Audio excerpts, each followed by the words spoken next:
This year, probably more than any year since about 2000, we have a lot of people who are probably planning to can and freeze more food, trying to be more self-reliant, more home-reliant in case of a national emergency.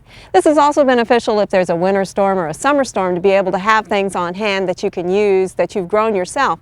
But in the process of getting ready to do that, there's several things you need to consider.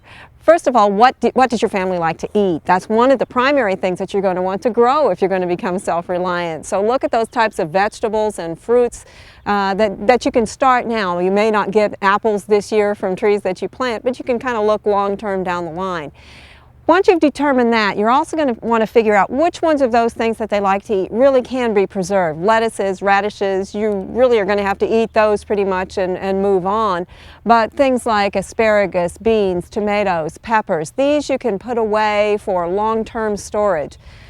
Now, you also need to think about how much do we need, and to do that you need to look at your family life and your family patterns. It's been a long time since most families have tried to put away and store away enough food to last them through the winter until the next growing season. So most of us don't have a good idea of how many cans of tomatoes we use, how many cans of peaches, how many cans of or bottles of ketchup we use during the year, or jars of jelly. So you need to try and think back and make up a chart. And there's an example on the website that you can get to either through the Oklahoma Gardening website or through fcs.okstate.edu that will help you figure out how much to can and freeze. You look at how many people are in your family, what a suggested serving size is, how much, and it will work you through the process of how many quarts of each of these things, or how many pints do I need to can in order to be self-sufficient for the next year, or at least to be self-sufficient for a period of time. For a lot of us, we just don't have enough garden space to do everything that we'd like. We may not have enough skill, and we may not be able to plant and grow everything that we need. But we can make a start, and we can work our way towards self-sufficiency.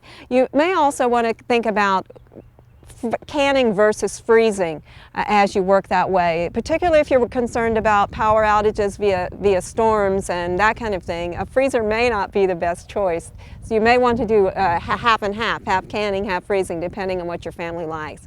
Also, as you're looking at planting in the garden, think about what you're going to do with the food. If you want to make pickles, for instance, then the variety of cucumber that you choose needs to be one that's bred to be pickled, because any cucumber will pickle, but only those that are bred for pickling will give you a good product. The same with tomatoes. Those types of tomatoes that are bred to be canned are going to give you a lot happier product at the end, and you're going to be much more pleased with the product than if you get one that's bred primarily to be sliced.